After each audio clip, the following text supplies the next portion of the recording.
Smart study ഹബിന്റെ പുതിയൊരു വീഡിയോയിലേക്ക് എല്ലാ കൂട്ടുകാർക്കും സ്വാഗതം.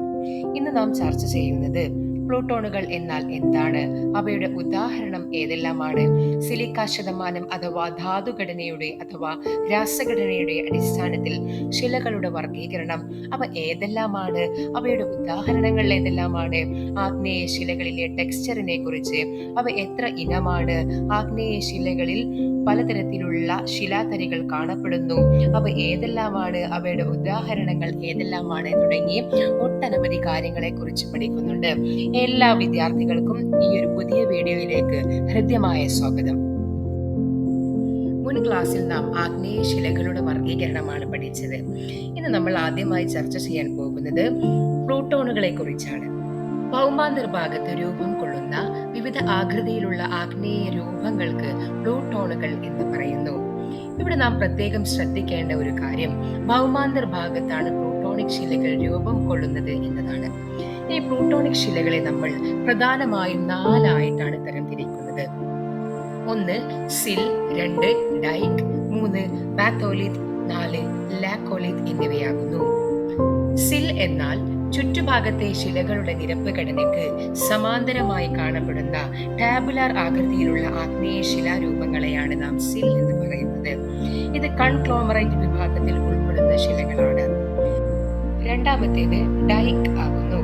ചുറ്റുഭാഗത്തെ ശിലകളുടെ നിരപ്പ് ഘടനയെ പിളർത്തി കടന്നുപോകുന്ന ടാബുലാർ ഷീറ്റ് ആകൃതിയിലുള്ള ആഗ്നേയ ശിലകളാണ് ഇവ ഡിസ്കോർഡന്റ് വിഭാഗത്തിൽ ഉൾപ്പെടുന്നു. മൂന്നാമതായി നാം പറയുന്നത് ലാക്കോലിത് ആകുന്നു. അടിഭാഗം പരന്നതും മധ്യഭാഗം ഡോമിന്റെ ആകൃതിയിലുമുള്ളതുമായ പ്ലൂട്ടോണിക് ശിലകളാണ് ലാക്കോലിത്തുകൾ. ഇത് കൂടാതെ ഏറ്റവും വലിപ്പം കൂടിയതും വിസ്തൃതവുമായ പ്ലൂട്ടോണാണ് ലാക്കോലിത്. ഇവ ഡിസ്കോർഡന്റ് വിഭാഗത്തിൽ ഉൾപ്പെടുന്നു.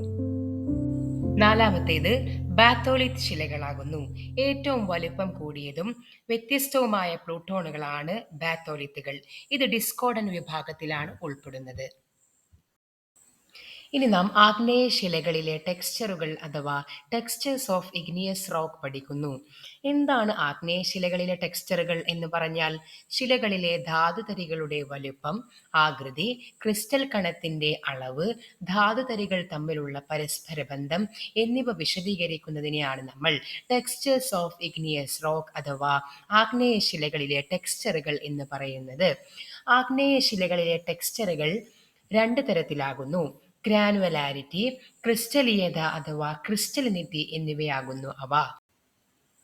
ടെക്സ്ചേഴ്സിനെ കുറിച്ച് പറഞ്ഞപ്പോൾ ധാതുതരികൾ എന്ന പദം നാം കേട്ടല്ലോ. എങ്കിൽ ആഗ്നേയ ശിലകളിൽ 3 വലിപ്പത്തിലുള്ള ശിലാതരികൾ കാണപ്പെടുന്നുണ്ട്. ഗ്രാനുവലാരിറ്റിയും ക്രിസ്റ്റലാരിറ്റിയും പഠിക്കുന്നതിന് മുൻപ് നാം ഇത് മനസ്സിലാക്കിയിരിക്കണം. ശിലാതരികളിൽ ഒന്നാമത്തേത് വലിയ ശിലാതരികളാകുന്നു. ഇതിനെ കോഴ്സ് ഗ്രെയിൻസ് എന്നും പറയുന്നു. സൂക്ഷ്മദർശിനിയുടെ സഹായമില്ലാതെ തന്നെ കാണാൻ പറ്റുന്ന ശിലാതരികളാണ് വലിയ ശിലാതരികൾ അഥവാ കോഴ്സ് ഗ്രെയിൻസിൽ ഉൾപ്പെടുന്നത്. ഇത്തരത്തിൽ കാണുന്ന ശിലകളാണ് ഗ്രാനൈറ്റ്, ഗാബ്രോ, പെഗ്മറ്റൈറ്റ് എന്നിവ. രണ്ടാമതായി സൂക്ഷ്മതരികൾ അഥവാ ഫൈൻ ഗ്രെയിൻസ് ആകുന്നു. സൂക്ഷ്മദർശിനിയുടെ സഹായത്തോടെ ശിലാതരികൾ തിരിച്ചറിയാൻ പറ്റുന്നതിനെയാണ് നമ്മൾ ഫൈൻ ഗ്രെയിൻസ് എന്ന് പറയുന്നത്. ബസാൾട്ട്, റയോലൈറ്റ് എന്നിവ ഇതിന് ഉദാഹരണവുമാകുന്നു. ഇനി മൂന്നാമത്തേതും അവസാനത്തേതുമായ ഇടത്തരം ശിലാതരികൾ അഥവാ മീഡിയൻ ഗ്രെയിൻസ് ആകുന്നു. വലിയ ശിലാതരികൾക്കും സൂക്ഷ്മതരികൾക്കും ഇടയിൽ വലുപ്പമുള്ള ശിലാതരികളാണ് ഇടത്തരം ശിലാതരികൾ. ഡോളിറൈറ്റ് ആണ് ഈ വിഭാഗത്തിൽ ഉൾപ്പെടുന്നത്. ശിലകളിലെ ധാതുതരികളുടെ വലുപ്പം, ആകൃതി എന്നിവ വിശദമാക്കുന്നതിനെയാണ് നമ്മൾ ഗ്രാനുവലാരിറ്റി എന്ന് പറയുന്നത്. ശിലകളിലെ വലുപ്പവും ആകൃതിയും എന്നിവ തീരുമാനിക്കപ്പെടുന്നത് മാഗ്മ അല്ലെങ്കിൽ ലാവ തണുക്കുന്നതിന്റെ അളവ് എത്രയാണ്, ശിലാതരികൾ എവിടെ വെച്ചാണ് രൂപം കൊള്ളുന്നത് എന്നിവ ആശ്രയിച്ചിരിക്കുന്നു. ഗ്രാനുവലാരിറ്റിയുടെ അടിസ്ഥാനത്തിൽ അല്ലെങ്കിൽ ശിലകളുടെ വലിപ്പത്തിന്റെയും ആകൃതിയുടെയും അടിസ്ഥാനത്തിൽ ആഗ്നേയ ശിലകളിലെ ടെക്സ്ചറുകളെ നാം 3 ആയിട്ടാണ് തരംതിരിക്കുന്നത്. ഒന്നാമത്തേത് ഫാനറിറ്റിക് ടെക്സ്ചർ ആകുന്നു. ധാതുതരികൾ വെറും കണ്ണുകൾ കൊണ്ട് തന്നെ തിരിച്ചറിയാവുന്ന വിധം വലിപ്പം കൂടിയ തരത്തിലുള്ള ആഗ്നേയ ശിലകളാണ് ഫാനറിറ്റിക് ശിലകൾ. ഇതിന് ഉദാഹരണമായി നാം പറയുന്നത് ഗാബ്രോ, ഗ്രാനൈറ്റ്, പെഗ്മറ്റൈറ്റ് എന്നിവയാകുന്നു. രണ്ടാമതായി പറയുന്നത് അഫ്നെറ്റിക് ശിലകളാകുന്നു. ശിലയിലെ ഓരോ ധാതു തരികളും വെറും കണ്ണുകൊണ്ട് തിരിച്ചറിയാനാകാത്ത വിധം ചെറുതാണെങ്കിൽ അത്തരം ടെക്സ്ചറുകളെ ആഗ്നേയ ശിലകളിൽ കാണപ്പെടുന്നുണ്ട്. ഇത്തരം ടെക്സ്ചറുകളെയാണ് നമ്മൾ അഫ്നെറ്റിക് എന്ന് പറയുന്നത്. ഉദാഹരണമായി പറയുന്നത് ബസാൾട്ട്, റയോലൈറ്റ് എന്നിവയാകുന്നു. മൂന്നാമതായി നാം പറയുന്നത് ഫോർഫറിറ്റിക് ടെക്സ്ചർ ആകുന്നു. ശിലകളിൽ ചെറുതും വലുതുമായ ധാതുതരികൾ കൂടിച്ചേർന്ന് കാണുന്നത്.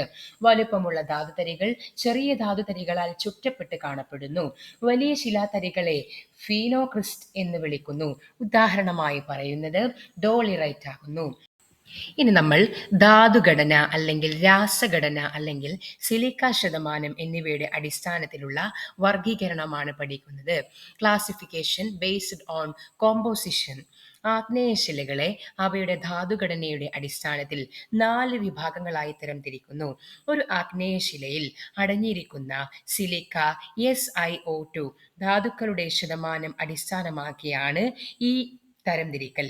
ഒന്നാമതായി നാം അതിൽ ഫെൽസിക് അല്ലെങ്കിൽ അസിഡിക് ആഗ്നേയശിലകളെയാണ് പഠിക്കുന്നത്.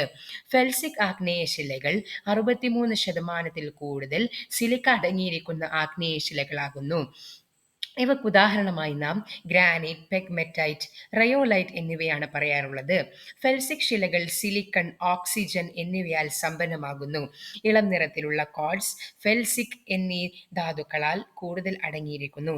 ഈ ശിലകൾക്ക് കുറഞ്ഞ ദ്രവണാങ്കമാണ് ഉള്ളത്. ഇത്രയും കാര്യങ്ങൾ നാം ഫെൽസിക് അല്ലെങ്കിൽ അസിഡിക് ശിലയിൽ പഠിക്കേണ്ടതുണ്ട്. രണ്ടാമതായി നാം പറയുന്നത് ഇന്റർമീഡിയറ്റ് ആഗ്നേയ ശിലകൾ ആകുന്നു. സിലിക്ക ശതമാനം 52 മുതൽ 63 വരെയാണ് ഇതിൽ കാണപ്പെടുന്നത്. എക്സാമ്പിളായി പറയുന്നത് ഡയോറൈറ്റ്, ആൻഡിസൈറ്റ് എന്നിവയാകുന്നു. ഇളം നിറമുള്ള ധാതുക്കളും കടും നിറമുള്ള ധാതുക്കളും തുല്യ അളവിൽ അടങ്ങിയിരിക്കുന്ന ശിലകളാണ് ഇന്റർമീഡിയറ്റ് ആഗ്നേയ ശിലകൾ. മൂന്നാമതായി നാം പറയുന്നത് മാഫിക് അഥവാ ബേസിക് ആഗ്നേയ ശിലകൾ ആകുന്നു. സിലിക്ക ശതമാനം 45 മുതൽ 52 വരെയാണ് ഇതിൽ അടങ്ങിയിരിക്കുന്നത്. ഉദാഹരണമായി നാം പറയുന്നത് ബസാൾട്ട്, ഗാബ്രോ, ഡോളിറൈറ്റ് എന്നിവയാകുന്നു. ഈ ശിലകളിൽ സിലിക്ക കുറവും മഗ്നീഷ്യം, ഇരുമ്പ് എന്നിവ കൂടുതലുമാകുന്നു.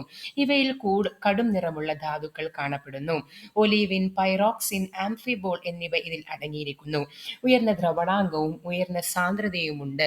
ഇത്തരത്തിൽ എല്ലാ കാര്യങ്ങളും അടങ്ങിയിരിക്കുന്ന ആഗ്നേയശിലകളെ നമ്മൾ മാഫിക് അഥവാ ബേസിക് ആഗ്നേയശിലകൾ എന്ന് പറയുന്നു.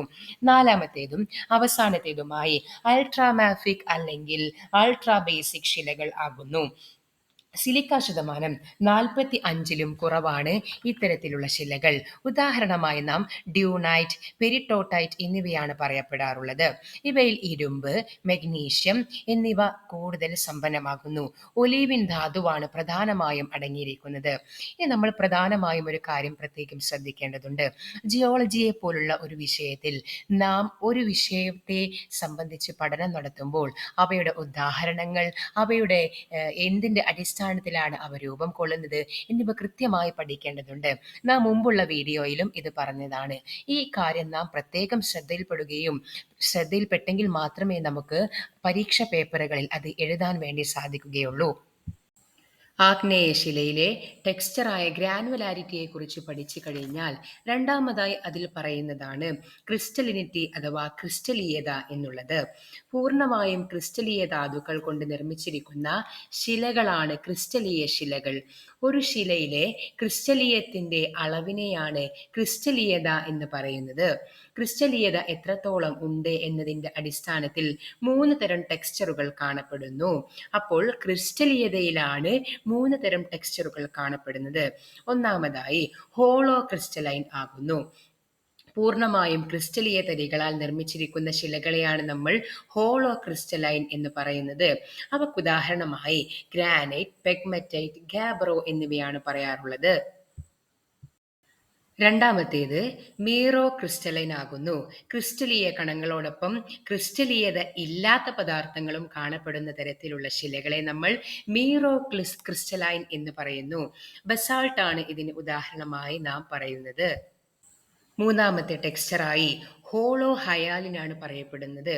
പൂർണ്ണമായും ക്ലാസി പദാർത്ഥങ്ങളാൽ നിർമ്മിച്ചിരിക്കുന്ന ശിലകളെ നമ്മൾ ഹോളോ ഹയാലിൻ എന്ന് പറയുന്നു. ഒബ്സിഡിയൻ ആണ് ഇതിന്റെ ഉദാഹരണമായി വരുന്നത്.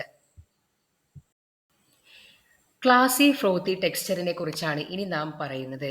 യഥാർത്ഥത്തിൽ ക്രിസ്റ്റലീയതയുമായി ബന്ധപ്പെട്ട് തന്നെയാണ് ഇത്തരത്തിലുള്ള ക്ലാസി ഫ്രോത്തി ടെക്സ്ചറുകൾ ഉപയോഗിക്കുന്നത് എങ്കിൽ കൂടിയും holo crystalline, mero crystalline, holo hyaline എന്നീ ടെക്സ്ചറുകളിൽ നാം ഇവയെ കൂട്ടിച്ചേർത്ത് പറയാറില്ല.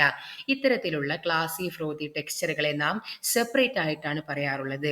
എങ്കിൽ എന്താണ് ക്ലാസി ടെക്സ്ചർ എന്ന് നോക്കാം. അഗ്നിപർവ്വത സമയത്ത് ലാവ അതിവേഗം തണുത്ത് ക്രിസ്റ്റലീകരണം സാധ്യമാക്കാത്ത അവസാദങ്ങളിലാണ് ക്ലാസി ടെക്സ്ചർ രൂപം കൊള്ളുന്നത്. ഇതിന് ഉദാഹരണമായി പറയുന്നത് ഒബ്സിഡിയൻ ശിലയാകുന്നു. ക്ലാസി ടെക്സ്ചറിന് ശേഷം അവസാനമായി നാം പരിചയപ്പെടുന്നത് ഫ്രോത്തി ടെക്സ്ചറിനെ കുറിച്ചാണ്. ഫ്രോത്തി ടെക്സ്ചറിനെ നാം വെസിക്കുലാർ ടെക്സ്ചർ എന്നും പറയപ്പെടുന്നുണ്ട്. സുഷിരങ്ങൾ കാണപ്പെടുന്ന ഇളം നിറത്തിൽ ഉള്ളതും ജലത്തിൽ പൊങ്ങിക്കിടക്കുന്നതുമായി കാണപ്പെടുന്ന ടെക്സ്ചറിനെയാണ് നമ്മൾ ഫ്രോത്തി അല്ലെങ്കിൽ വെസിക്കുലാർ ടെക്സ്ചർ എന്ന് പറയുന്നത്. ഇതിന് ഉദാഹരണമായി പ്യൂമിസ്, സ്കോറിയ എന്നീ ശിലകളാണ് നാം പറയാറുള്ളത്. ഇത്രയും കാര്യങ്ങൾ ചർച്ച ചെയ്തുകൊണ്ട് ഇന്നത്തെ വീഡിയോ ഇവിടെ പൂർണ്ണമാവുകയാണ്. വീഡിയോ ഇഷ്ടപ്പെട്ടാൽ തീർച്ചയായും ലൈക്ക് ചെയ്യാനും സബ്സ്ക്രൈബ് ചെയ്യുവാനും നിങ്ങളുടെ കൂട്ടുകാരിലേക്ക് വീഡിയോ ഷെയർ ചെയ്യുവാനും നിങ്ങളുടെ ഏതൊരു സംശയവും കമൻറ്റ് ബോക്സിൽ കമൻറ്റായി അറിയിക്കാനും മറക്കരുതേ. അപ്പോൾ അടുത്ത വീഡിയോയിൽ വീണ്ടും കാണുന്നതുവരെ ബൈ.